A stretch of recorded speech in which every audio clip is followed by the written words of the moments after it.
السلام علیکم ورحمۃ اللہ وبرکاتہ، نحمده ونصلی علی رسولہ الکریم، اما بعد فاعوذ باللہ من الشیطان الرجیم، بسم اللہ الرحمن الرحیم، رب اشرح لی صدری ویسر لی امری واحلل عقدۃ من لسانی یفقہوا قولی۔ سورۃ القدر مکی سورت ہے، 1 رکوع ہے اور 5 آیات ہیں۔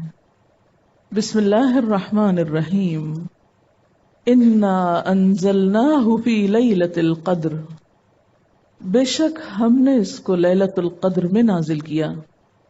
انا، اس میں شدت بھی ہے اور اللہ تعالی کی طرف نسبت بھی۔ انا، یقیناً ہم نے، بے شک ہم نے یعنی اللہ نے، انزلناہ نازل کیا اس کو کس کو؟ قرآن پاک کو۔ کب نازل کیا؟ فی لیلۃ القدر، لیلۃ القدر میں، یعنی قرآن پاک کے اتارنے کا آغاز کیا۔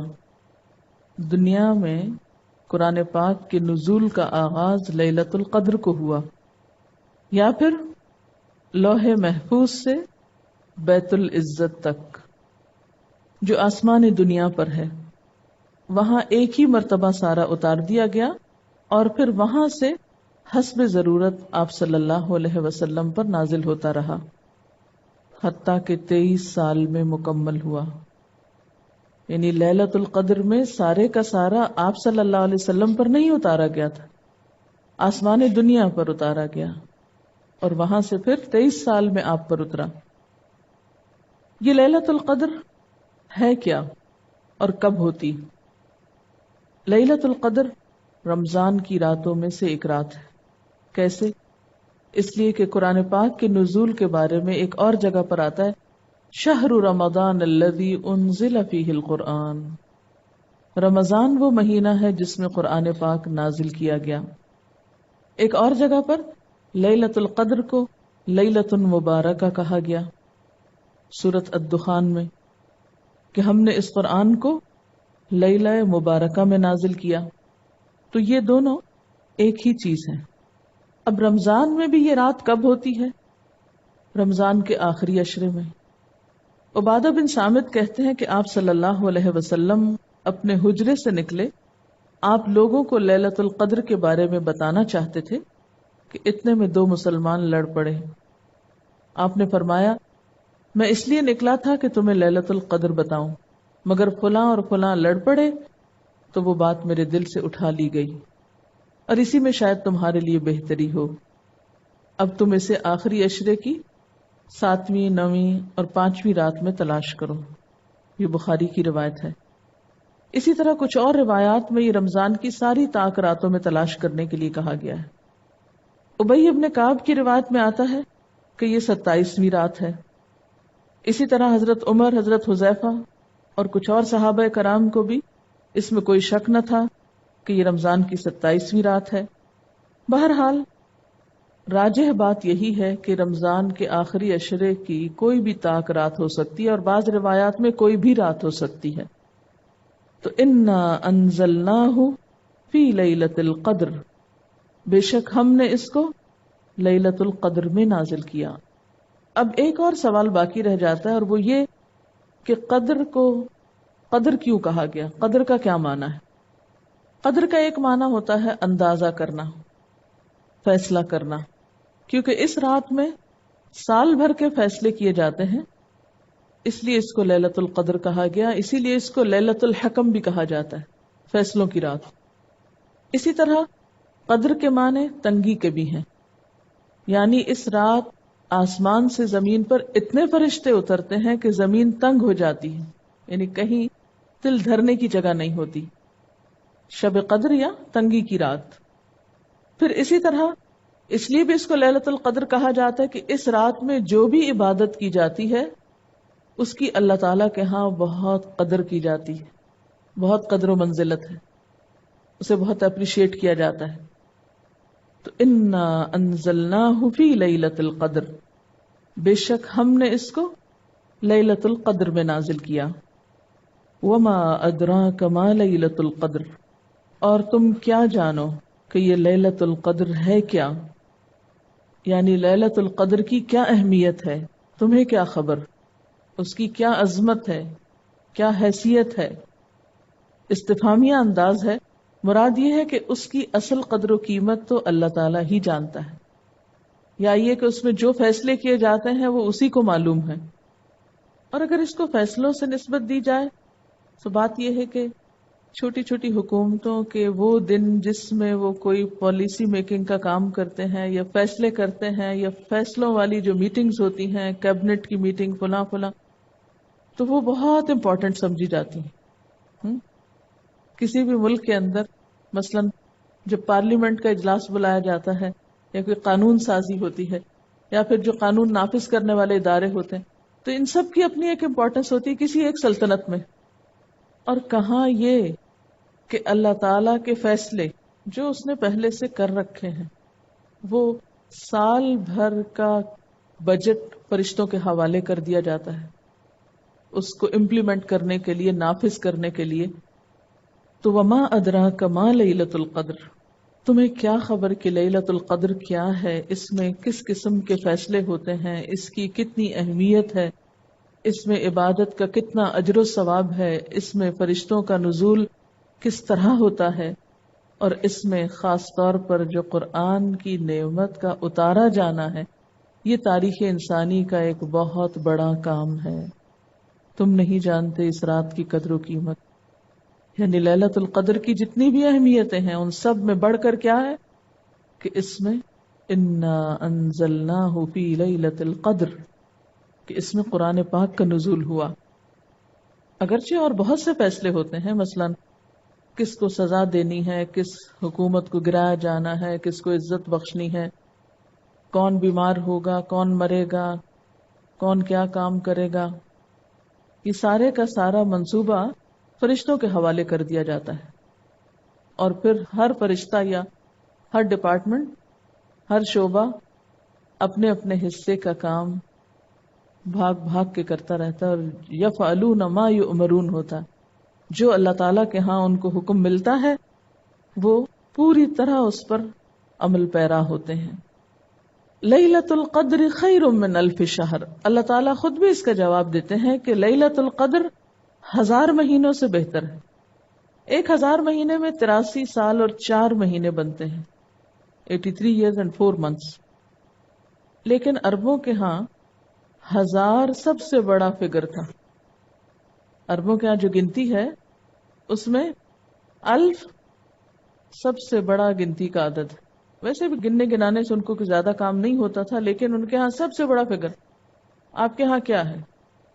ارب، خرب، ہر زبان میں ایک ہوتا نا، ہمارے ہاں خرب ہے جو عام استعمال میں سب سے بڑا عدد شمار ہوتا ہے، تو ان کا سب سے بڑا عدد 1000 ہوتا تھا، 1000۔ ابھی آپ دیکھیں کہ عربوں کو جب لاکھ کہنا ہو تو ہمارے یہاں تو ایک لفظ ہے لاکھ، لیکن یہ کہتے ہیں 100,000، 100 1000، یعنی ہزاروں سے ہر چیز ناپتے ہیں۔ اور اگر کہنا ہو 1 کروڑ تو 100,000، یعنی اس کو اتنا ہی پھر بڑھاتے چلے جاتے ہیں۔ تو یہاں پر 1000 شہر، تو 1000 کا ایک معنی اگر لیا جائے تو پھر وہ 83 سال اور 4 مہینے بنے گے، اگر اس کو لٹرلی کاؤنٹ کریں، جمع تفریق کریں۔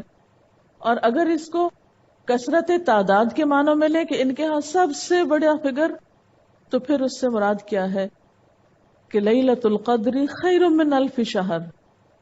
عام محاورے میں بولیں گے لیلۃ القدر تو ہزاروں مہینوں سے بڑا ہے، یعنی اس کی بڑائی کو کیا جانو، وہ تو 1000 مہینوں سے بھی زیادہ بڑی چیز ہے، یا 1000 مہینوں میں وہ کام نہیں ہوتا، یا 1000 مہینوں میں وہ عبادت نہیں ہو سکتی، یا 1000 مہینوں میں وہ کام نہیں ہو سکتا جو اس ایک رات میں ہوا، اگر قرآن کے نزول سے لیا جائے۔ اور اگر ہماری اس لیلۃ القدر میں رات جاگنے کی عبادت کو لیا جائے تو اس ایک رات کا اجر و ثواب اتنا ہے جیسے کوئی 1000 راتوں میں کمائے۔ تو یہ اللہ تعالیٰ کی خاص رحمت اور عنایت ہے۔ آپ دیکھیں کہ ہر قوم کے، ہر ملک و ملت کے خاص دن ہوتے ہیں، خاص موسم ہوتے ہیں، بلکہ ملک و ملت کو چھوڑیے، ہر کام کا ایک موسم ہوتا ہے نا۔ جیسے رمضان ہے تو نیکیوں کا موسم ہے، بہار ہے۔ اسی طرح ہر علاقے کے خاص موسم اور موسمی تہوار پھر ہوتے ہیں. ہمارا تو اسلامی تہوار عید الفطر اور عید الاضحیٰ ہے نا، لیکن کچھ قوموں کے موسمی تہوار ہوتے ہیں، مخصوص دنوں پہ تہوار منائے جاتے ہیں. کوئی فصلوں کی کٹائی کی مناسبت سے، کوئی موسم بہار کی آمد کی مناسبت سے، کوئی کسی کی پیدائش کی مناسبت سے. تو اسلام میں اور خاص طور پر اللہ تعالی کے ہاں جو خاص دن ہیں، خاص مہینے ہیں، وہ انسانیت کی بھلائی کے کاموں سے وابستہ ہیں، جس میں سب سے بڑا کام کلام اللہ کا نازل ہونا ہے. تو لیلۃ القدر خیر من الف شہر، اس ایک رات میں انسانیت کی بھلائی کا جو کام ہوا وہ 1000 مہینوں سے بڑھ کر ہے. اور اس ایک رات میں جو شخص عبادت کرتا ہے وہ طویل عمر کی عبادت سے زیادہ ثواب پا لیتا ہے. اسی لیے سیدنا ابو ہریرہ رضی اللہ تعالیٰ عنہ کہتے ہیں کہ آپ صلی اللہ علیہ وسلم نے فرمایا، جو شخص لیلۃ القدر میں ایمان اور احتساب کے ساتھ قیام کرے اس کے پچھلے سارے گناہ معاف کر دیے جاتے ہیں. اسی طرح ایک اور حدیث میں آتا ہے، جو شخص اس رات کی بھلائی سے محروم رہا وہ ہر خیر سے محروم رہا. یعنی جس نے سارا سال عبادت نہیں کی، سارا مہینہ رمضان نہیں کی، اور پھر اس رات میں بھی نہیں کچھ کیا، وہ واقعی بدقسمت انسان ہے. لیلۃ القدر خیر من الف شہر. اب یہاں ایک سوال چھوٹا سا پیدا ہوتا ہے، وہ یہ کہ ساری دنیا میں تو بیک وقت رات نہیں ہوتی، تو پھر وہ کچھ ہی لوگوں کے حصے میں کیا آتی ہے؟ سب کو ملتی ہے وہ رات یا اس کی برکت، وہ سب کو ملتی ہے. آپ جانتے ہیں پہلے بھی واضح ہو چکا ہے کہ لیلہ کا لفظ عربی زبان میں 24 گھنٹوں کے لیے بولا جاتا ہے، یعنی رات اور دن. چونکہ عربی میں رات پہلے آتی ہے اور دن بعد میں آتا ہے، تو اس لیے رات سے ناپا گیا ہے وقت کو. ورنہ ہماری زبان میں کیا کہتے ہیں؟ 1000 دن بھی کہا جا سکتا ہے اس کو. اللہ تعالیٰ نے موسیٰ علیہ السلام کو جب کوہ طور پہ بلایا تھا، کتنے عرصے کے لیے بلایا تھا؟ 30 لیلہ، 30 راتوں کے لیے. ایک مہینے کی بات تھی، لیکن 10 بڑھ گئے تھے اس میں. آپ کے تو یہ 3 دن ہی بڑے ہیں نا، 17 کے بعد 20 تک، لیکن اللہ تعالیٰ نے ان کے لیے 10 دنوں کا اور اضافہ کر لیا. تو اس لیے دین کے کاموں میں اگر تھوڑا وقت زیادہ لگ جائے تو کوئی حرج نہیں. خیر، اب وہاں بھی آپ دیکھیے کہ لیلہ کا لفظ ہے، 30 لیلہ، تو کیا صرف راتوں کو بلایا تھا اور دن کو واپس آ جاتے تھے؟ نہیں، دن اور رات پورے کا پورا عرصہ مراد ہے. تو یہ عربی محاورے کے مطابق. لہذا اگر دنیا کے ایک حصے پر دن ہے تو دوسرے پہ رات ہے، پھر دوسرے پہ رات ہے تو پہلے پہ دن ہے، تو اس سے کوئی فرق نہیں پڑتا. وہ جہاں چاند کے طلوع کے اعتبار سے وہ رات آئے گی، ان لوگوں کو اسی کے مطابق برکت مل جائے گی. اس لیے اگر ایک آدھ دن آگے پیچھے بھی ہو جاتا ہے تو اس سے فرق نہیں پڑتا. ایک رات کا بھی فرق ہو سکتا ہے، یا رات اور دن کا بھی ہو سکتا ہے، اور ایک آدھ دن کا بھی ہو سکتا ہے، کیونکہ ہر علاقے کے لیے جو مطالعے ہیں یا جو تاریخیں ہیں ان کے چاند کے طلوع ہونے کے اعتبار اور حساب سے ہیں. اس لیے ایسی بحثوں میں الجھنے کی ضرورت نہیں، اور اللہ تعالیٰ کے ہاں خیر و برکت کی کمی نہیں. اس کے لیے کچھ مشکل نہیں کہ وہ ایک دن 27 میں کہیں ہو رہی ہے تو وہاں خیر و برکت کا نزول کرے اور دوسرے دن کہیں اور. آپ دیکھیے کہ بعض اوقات ہم کہنے کو ایک دن مناتے ہیں، ایک دن، لیکن کیا واقعی وہ ایک دن ہوتا ہے؟ آپ 14 اگست مناتے ہیں تو کیا ہوتا ہے؟ صرف ایک دن ہوتا ہے؟ نہیں، وہ اگست کا سارا مہینہ ہی سلسلہ چل رہا ہوتا ہے ایک طرح سے. تو بعض اوقات ایک دن جو ہوتا ہے وہ لٹرل میننگ میں ایک نہیں ہوا کرتا، وہ اس سے آگے پیچھے بھی اسی کے نام سے پہچانے جاتے ہیں کیونکہ وہ ڈومینیٹنگ ہوتا ہے نا. تو لیلۃ القدر خیر من الف شہر. اچھا، اس رات کیا ہوتا ہے؟ کیا خاص بات ہے؟ آسمان و زمین کے لیے تنزل الملائکہ، فرشتے اترتے ہیں، فرشتوں کا نزول ہوتا ہے. والروح، اور جبریل امین آتے ہیں، وہ بھی اترتے ہیں. فیہا، اس رات میں، بإذن ربہم، اپنے رب کے اذن سے، اپنے رب کے حکم سے، اپنے رب کے فرامین لے کر، احکام لے کر، فیصلے لے کر. اور جیسے پہلے میں نے عرض کیا کہ اس رات فرشتوں کی اتنی کثرت ہوتی ہے کہ اس سے زمین تنگ ہو جاتی، اور پوری زمین پر ایک، پوری سے پھر مراد وہی خاص علاقہ جہاں اس وقت اس کی تجلیات ہو رہی ہوں، ایک روحانی ماحول پیدا ہوتا ہے جس کو محسوس بھی کیا جا سکتا ہے، لیکن بات یہ ہے کہ یہ وہی محسوس کر سکتا ہے جس کے اپنے اندر روحانیت پیدا ہو چکی ہو. جس کے اپنے اندر وہ ڈیولپ نہ ہوئی ہو تو اس کو باہر کا بھی کچھ پتہ نہیں چلتا. ہر چیز کو سینس کرنے کے لیے ایک خاص حس چاہیے ہوتی ہے نا. اگر آپ کی سونگنے کی حس ماری ہوئی ہے تو فضا میں اچھی سے اچھی خوشبو پھیلی بھی ہو تو آپ کہیں گے کہ مجھے تو نہیں پتا کہ یہاں کوئی خوشبو بھی ہے نا. اگر آپ کے کان نہیں سن رہے تو سریلے سے سریلا نغمہ آپ کے لیے بیکار ہے، آپ کہیں گے ہے ہی نہیں، تم جھوٹ بولتے ہو، کہاں ہے. تو سننے کے لیے اپنا کان چاہیے، دیکھنے کے لیے اپنی آنکھ بھی چاہیے، اپنی آنکھ کا نور چاہیے. اسی طرح کسی بھی چیز سے خوش ہونے کے لیے اپنے دل کا احساس اور ایک ایسوسیشن بھی اس کے ساتھ چاہیے، ایک تعلق بھی اس سے چاہیے، ورنہ آپ کو خوشی نہیں مل سکتی. تو اس رات کی روحانیت سے کون فائدہ اٹھا سکتا ہے، کون اسے محسوس کرتا ہے؟ جس کے اندر روحانیت ڈیولپ ہو رہی ہو یا ہو چکی ہو. اسی لیے آپ دیکھیں گے کہ بعض لوگوں کے اس رات کے خاص انوار بھی نظر آتے ہیں، خاص ان یوزول چیزیں بھی نظر آتی ہیں، اور یہ فیکٹ ہے، ایسا نہیں کہ آنکھوں کا دھوکہ ہے. کسی روشنی کا ملنا یا ایک خاص کیفیت کا ہونا. اسی لیے آپ صلی اللہ علیہ وسلم سے حضرت عائشہ نے جب پوچھا تھا کہ اگر یہ رات میں پاؤں تو کیا پڑھوں، تو آپ نے ان کو دعا سکھائی تھی. تو پاؤں کا کیا مطلب ہے کہ مجھے اگر فیل ہو جائے یا مجھے کوئی ایسی علامت نظر آئے تو پھر مجھے کیا پڑھنا چاہیے، اس وقت کون سی دعا مانگنی چاہیے. سب سے اچھی دعا کیا ہے؟ اللہم انک عفو تحب العفو فاعف عنی، کہ اللہ تو سراسر معاف کرنے والا ہے. انک عفو، جیسے عادل کہہ دیتے ہیں نا، عادل کو تو مبالغہ ہو جاتا ہے، اسی طرح معاف کرنے والے کو عفو کہہ دیا جائے تو مبالغہ ہے. تو سراپا معاف کرنے والا ہے. تحب العفو، معاف کرنا تجھے بہت اچھا لگتا ہے، تو پسند کرتا ہے. فاعف عنی، تو مجھ کو معاف کر دے. اور یہ کتنی خوبصورت دعا ہے، اس لیے کہ معافی ہو جائے، گناہوں سے نجات اور چھٹکارا ہو جائے، یہ وزر بھاری بوجھ جو ہم نے اٹھا رکھا ہے یہ ہم سے اتر جائے. الذی انقض ظہرک، تو پھر اور کیا چاہیے.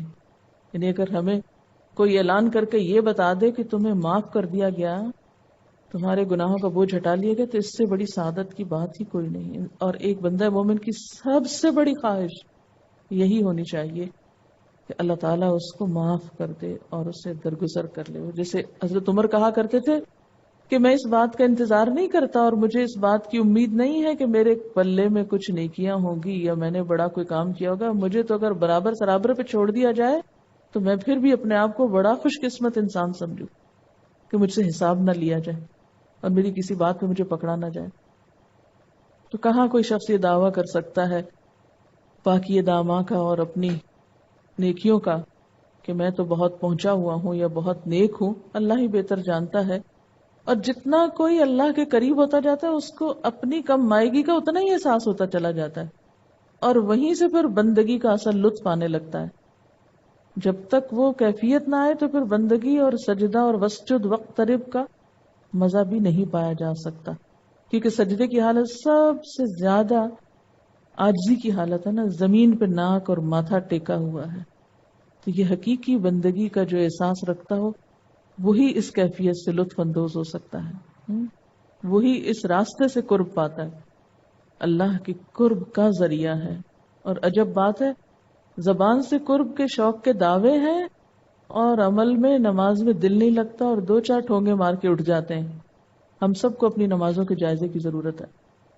بہرحال تنزل الملائکۃ والروح فیہا باذن ربہم، اور روح سے مراد یہاں جبریل امین ہے جو اترتے ہیں، اور یہ ان کا سالانہ وزٹ ہوتا ہے، زمین کا دورہ ہوتا ہے، اور آ کے سب امور کا ایک طرح سے جائزہ لیتے ہیں کہ فرشتوں کے سپرد جو کام کیے گئے وہ کتنے ہو گئے اور اگلے سال میں کیا کچھ کرنا ہے.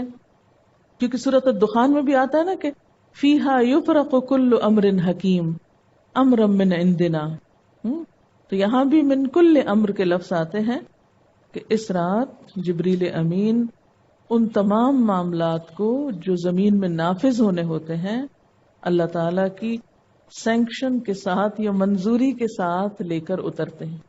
دیکھیں نا، بعض اوقات ایک بجٹ تو رکھ لیا گیا، اب یہ کہ اس میں سینکشنز ہوتی ہیں، کس کو کتنا دینا ہے، کہاں کیا دینا ہے، کون سی قوم محنت کرتی ہے، کون کیا ڈیزرو کرتا ہے، کس کو کیا ملنا چاہیے.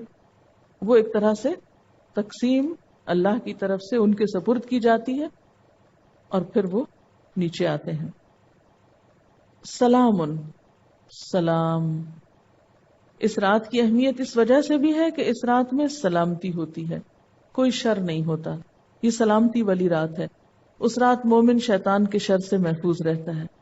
یا پھر یہ مانا بھی ہو سکتا ہے کہ فرشتے جب اترتے ہیں تو جہاں جہاں کوئی عبادت کر رہا ہوتا ہے اس کے لیے سلامتی کا پیغام لے کر آتے ہیں، خوشخبری لاتے ہیں یا سلام کرتے ہیں. یعنی لٹرلی سلام بھیجتے ہیں ان کو. یا یہ کہ ساری رات عبادت کرنے والوں کے لیے دعاؤں میں مشغول رہتے ہیں کہ اللہ ان کو سلامت رکھنا، ان کی پکڑ نہ کرنا. اچھا، پھر آپ یہ کہہ سکتے ہیں کہ بعض اوقات تو کسی قوم کی تباہی کا فیصلہ ہوتا ہے اور آپ کہہ رہے ہیں جی وہ جو فرشتے سارے حکم لے کے اترتے ہیں وہ سلامتی پر مبنی ہوتے ہیں یا اس میں سلام ہوتا ہے یا سلام کے ساتھ آتے ہیں یا سلامتی کے ساتھ آتے ہیں. تو بات یہ ہے کہ مفسد لوگوں کو سزا دینا جو ہے اس سے بھی سلامتی آتی. یعنی اگرچہ وہ بظاہر دیکھنے میں ایک تکلیف دہ امر ہے، ویسے قوم عاد کو، سمود کو، سب کو جو مٹایا، زمین کو صاف کیا، تو وہ زمین کو چین دلانے کے لیے، کیونکہ اکثر فیہ الفساد فصب علیہم ربک سوط عذاب. پھر اسی طرح یہ بات بھی ہے کہ جب فرشتے اترتے ہیں اللہ تعالیٰ کے احکامات لے کر تو آسمانوں پہ سخت پہرا ہوتا ہے. جیسے وحی کے اترتے وقت ایک سخت پہرا ہوتا تھا، تو اسی طرح ان فرشتوں کے نزول کے وقت شیاطین کو پاس نہیں پھٹکنے دیا جاتا. ورنہ تو جب جبریل امین باقی فرشتوں سے معاملات طے کر رہے ہوں، کوئی شیاطین چھپ کے، گھس کے، کچھ نہ کچھ سن کے آگے جا خبریں پہنچائیں کہ اس سال فلاں فلاں نے مرنا ہے اور فلاں کے ہاں یہ بچہ پیدا ہونا ہے، جسے عام طور پر کاہن اور نجومی لوگ کیا کرتے ہیں. نہیں، سلام، سلامتی کے ساتھ سلامت حکم لے کر بغیر لیک ہوئے اور چرائے پورے کے پورے لے کے اترتے ہیں. ہی حتی مطلع الفجر، یہ رات یا اس کی برکات باقی رہتی ہیں جب تک کہ فجر طلوع ہو جاتی، کیونکہ فجر اعلان ہے رات کے خاتمے کا. تو اس رات کی بھی ایک صبح ہو جاتی ہے، جیسے قرآن کے نزول کے ساتھ دور جاہلیت میں ایک صبح آ گئی تھی اور سلامتی آ گئی تھی. تو لیلۃ القدر کی رات شروع رات سے آخر رات تک خیر و برکت کی رات ہے. اس لیے انسان جس حصے میں بھی عبادت کر لے اس کے لیے فائدہ مند ہے. کچھ لوگ تو ساری رات جاگتے ہیں ماشاءاللہ، کچھ شروع کا حصہ جاگ لیتے ہیں، کچھ دوبارہ اٹھ کے جاگ لیتے ہیں. بہرحال فجر کے وقت تک آپ اجر و برکت سمیٹ سکتے ہیں، اس کے بعد پھر وہ آپ سے رخصت ہو جاتی. والصبح اذا تنفس. سورۃ القدر عبس و تولی کے بعد اتری ہے. ایک رکوع ہے، 5 آیات ہیں، 30 کلمات اور 112 حروف ہیں. اور قدر کے کئی ایک معنی، لیکن مشہور معنی کیا ہے؟ فیصلوں کی رات. یعنی سالانہ فیصلے ہوتے ہیں اس رات میں. دنیا کے انتظام کے متعلق جو کام اس سال کے لیے مقدر ہوں وہ اس رات کو فرشتے لے کر اترتے ہیں. اور اسی رات میں قرآن نازل ہوا. بسم اللہ الرحمن الرحیم. انا انزلناہ فی لیلۃ القدر. انا بے شک ہم نے، انزلناہ ہم نے نازل کیا ہے اس کو. کس کو؟ قرآن مجید کو. کب؟ فی لیلۃ القدر، لیلۃ القدر میں. اور لیلۃ القدر رمضان کی راتوں میں سے ایک رات ہے، کیونکہ دوسری جگہ پر آتا ہے شہر رمضان الذی انزل فیہ القرآن. رمضان وہ مہینہ ہے جس میں قرآن نازل ہوا. اور سورۃ الدخان میں بھی آتا ہے انا انزلناہ فی لیلۃ مبارکۃ انا کنا منزلین. اور وہاں پر یہ بھی بتایا گیا کہ فیہا یفرق کل امر حکیم امرا من عندنا، کہ اس رات ہر حکمت والے کام کا فیصلہ کیا جاتا ہے اور وہ ہماری طرف سے حکم ہوتا ہے. تو انا انزلناہ فی لیلۃ القدر. اور عام طور پر اردو میں اس کو کیا بولتے ہیں؟ شب قدر. اردو میں قدر کا ترجمہ قدر ہی کیا گیا ہے، ورنہ قدر کے کئی ایک معنی ہیں. قدر و قیمت بھی، عزت، تقدیر، مقدار. تو عزت والی رات کیوں ہے یہ؟ کیونکہ اس میں ہر نیک عمل کی یا نیک بندوں کی قدر کی جاتی ہے، کئی گنا اجر زیادہ دیا جاتا ہے. آتا ہے نا من قام لیلۃ القدر ایمانا واحتسابا غفر له ما تقدم من ذنبه. اور قدر یقدر تقدیر کا کیا معنی ہوتا ہے؟ کسی معاملے کی تدبیر کرنا، اور تقدیر کے لیے بھی آتا ہے. ابن عباس کہتے ہیں کہ اس رات میں سال بھر کی آنے والی باتیں عالم بالا میں مقدر اور معین کی جاتی ہیں. کسی کا مرنا، بیمار ہونا، رزق کی فراخی، تنگی. اور پھر یہ بھی ہے کہ اس رات میں کثرت سے فرشتے زمین پر اترتے ہیں، کیونکہ آگے آ رہا ہے وما ادراک ما لیلۃ القدر، اور کس چیز نے واقف کیا تجھ کو کہ لیلۃ القدر کیا ہے، یا کون بتائے تجھ کو کہ لیلۃ القدر کیا ہے. لیلۃ القدر خیر من الف شہر، شب قدر 1000 مہینوں سے بہتر ہے. یعنی وہ ایک رات ایسی ہے کہ جس میں 1000 مہینوں سے بڑا کام ہو گیا، یعنی قرآن کا نزول. اور ویسے بھی اس رات کی عبادت جو ہے وہ انسان کے لیے بخشش کا ذریعہ ہے. جیسے آتا ہے نا من قام لیلۃ القدر ایمانا واحتسابا غفر له ما تقدم من ذنبه، تو جس کو یہ رات نصیب ہوگی وہ بہت خوش قسمت ہے. حدیث میں آتا ہے حضرت عائشہ فرماتی ہے کہ نبی صلی اللہ علیہ وسلم جب آخری عشرہ ہوتا تھا رمضان کا تو اپنا تہبند کس لیتے اور راتوں کو جاگتے اور اپنے گھر والوں کو بھی جگاتے. بخاری اور مسلم کی روایت ہے. ایک اور حدیث میں آتا ہے کہ حضرت عائشہ فرماتی ہیں کہ نبی صلی اللہ علیہ وسلم آخری عشرے میں جتنا مجاہدہ کرتے کسی دوسرے وقت میں نہ کرتے، یعنی بہت زیادہ عبادت کرتے تھے. اور حضرت عائشہ نے پوچھا تھا نا کہ اگر کسی کو لیلۃ القدر نصیب ہو تو وہ کیا پڑھے، تو آپ نے کیا دعا بتائی تھی؟ اللہم انک عفو تحب العفو فاعف عنی. یہ رات ایسی رات ہے کہ تنزل الملائکۃ، اترتے ہیں فرشتے. تنزل اصل میں تھا تتنزل، یعنی اترتے رہتے ہیں، یکے بعد دیگرے اترتے چلے جاتے ہیں، اور اس کثرت سے اترتے ہیں کہ زمین بھر جاتی ہے. فرشتوں کے لیے جگہ نہیں رہتی زمین پر، ساری زمین کو ڈھانپ لیتے ہیں. تنزل الملائکۃ والروح، اور روح بھی اترتے ہیں. روح سے مراد جبریل امین ہے. فیہا، اس میں، اور بعض نے کہا انسانوں کی روح ہے، لیکن ملائکہ کے ساتھ روح کا لفظ جب آتا ہے تو انسانوں کی روحیں نہیں بلکہ جبریل علیہ السلام ہی، کیونکہ ان کو روح امین بھی کہا جاتا ہے، روح القدس بھی کہا جاتا ہے. بِإِذْنِ رَبِّهِمْ، اپنے رب کے اذن کے ساتھ. من کل امر، من یہاں بے کے معنوں میں، یعنی بکل امر، ہر چیز کا فیصلہ لے کر، ہر چیز کا حکم لے کر، یعنی جو اگلے سال میں انسانوں کے مقدر ہوتا ہے اس کو لے کر اترتے ہیں. سلام، سلامت ہے، سلامتی ہی سلامتی، یا سلام ہی سلام. ہی وہ کون؟ رات، یعنی رات سراسر سلامتی ہے. حتی مطلع الفجر، حتی کہ فجر طلوع ہو جائے، اور مطلع ظرف ہے، طلوع ہونے کی جگہ یا طلوع ہونے کا وقت. سلام ہی حتی مطلع الفجر، یعنی اس رات میں اتنے فرشتے اترتے ہیں، اتنی رحمت، اتنی خیر اور اتنی برکت اترتی ہے کہ ساری رات اس کا سلسلہ چلتا رہتا ہے. کوئی رات کے پہلے حصے میں جاگے، کوئی آخری حصے میں، کوئی پوری رات، جیسا بھی کسی کو توفیق ہو، جتنے بھی وہ خزانے سمیٹ سکے. تو بات یہ ہے کہ اس میں سلامتی ہی سلامتی ہے. اس رات کو اتنی فضیلت کیوں دی گئی کہ یہ 1000 مہینوں سے بہتر ہے؟ کس چیز کی وجہ سے؟ قرآن کی وجہ سے. یعنی جس قرآن کی اتنی قدر ہے، اتنی قدر و منزلت ہے، اتنی عزت ہے، اتنا شرف ہے کہ جس رات میں اتارا گیا اس رات کو اتنا مقام مل گیا. یہ بالکل وہی کانسیپٹ ہے نا جیسے تین اور زیتون اور طور سینین اور بلد الامین کو کس وجہ سے اتنی عزت ملی؟ پیغمبروں اور وحی کی وجہ سے. 3 بڑی کتابیں یہاں اتری، ایک جگہ انجیل، دوسری جگہ تورات، تیسری جگہ قرآن. تو جگہیں بھی کس وجہ سے معزز ہو جاتی ہیں کہ ان میں کام کیا ہوتا ہے. مسجد کیوں افضل ہے آپ زمین سے؟ وہاں عبادت ہوتی. تو کوئی بھی مقام، مکان، چاہے آپ کا گھر ہی ہو، جہاں اللہ کا ذکر ہوگا وہیں پر رحمت اور برکت نازل ہوگی. اور پھر وہ اوقات بھی بہت بابرکت ہو جاتے ہیں جن میں اللہ کا ذکر ہوتا ہے. اسی لیے آپ دیکھیے کہ رات کے اوقات میں تہجد کا وقت خاص طور پر عبادت کا وقت ہے. اور پھر رمضان کو کیوں عزت ملی؟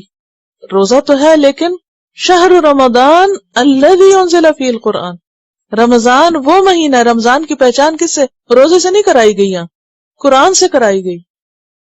شب قدر کو قرآن کی وجہ سے عزت دی گئی، البلد الامین کو اسی وجہ سے عزت دی گئی. تو اگر ہم اس کی قدر کریں گے، اس کو پڑھیں گے، اس کا حق ادا کریں گے، تو یہ ہو نہیں سکتا کہ پھر اللہ کے وعدے پورے نہ ہو. اتنا کچھ جاننے کے باوجود پھر بھی افسوس سے کہنا پڑتا ہے کہ بہت سے لوگ اس نعمت سے غافل ہیں، اس سے محروم ہیں، اس کی قدر نہیں کرتے، اس کی طرف توجہ نہیں دیتے، اس کو اہمیت نہیں دیتے. دنیا کا علم برا نہیں، لیکن اسے دین کو چھوڑ کر حاصل کرنا، دین کا پتہ کچھ نہ ہو اور صرف دنیا کے پیچھے انسان بھاگا چلا جائے تو خسارہ ہے. وہ علم انسان کو اور زیادہ اللہ سے دور کر دیتا ہے. تو بار بار ان صورتوں میں جس چیز کی تکرار آ رہی ہے وہ دراصل کیا ہے کہ اس نعمت الہی کی قدر کی جائے. قرطبی نے ایک حدیث روایت کی ہے کہ جس شخص نے قرآن سیکھا مگر پھر اس کو بند کر کے گھر میں رکھ دیا یا لٹکا دیا، نہ اس کی تلاوت کی پابندی کی، نہ احکام میں غور کیا، قیامت کے روز قرآن اس کے گلے میں پڑا ہوا آئے گا اور اللہ کی بارگاہ میں شکایت کرے گا کہ آپ کے اس بندے نے مجھے چھوڑ دیا تھا، آپ میرے اور اس کے معاملے میں فیصلہ فرمائیں. جیسے ایک اور جگہ پر آتا ہے نا، القرآن حجت لک او علیک، یا تو قرآن تیرے حق میں حجت بنے گا یا تیرے خلاف بنے گا، یا تو تیری سفارش کرنے والا ہوگا یا تیرے خلاف مقدمہ قائم کرنے والا ہوگا. تو یہ کتاب کو معمولی کتاب نہیں. ہم اس کے لیے قدر و عزت و منزلت بس کتنی سمجھتے ہیں تو بس اوپر رکھ دیں، یا پھر یہ کہ اس کو چوم لیں، یا یہ کہ اس کو صرف ظاہری عزت و منزلت دیں، جبکہ جس مقصد کے لیے آئی ہے اگر وہ پورا نہیں کیا جائے گا تو صحیح عزت اور قدر و منزلت اس کی ہو نہیں سکتی. وآخر دعوانا ان الحمد للہ رب العالمین. سبحانک اللہم و بحمدک، اشہد ان لا الہ الا انت، استغفرک و اتوب الیک. السلام علیکم و رحمۃ اللہ وبرکاتہ.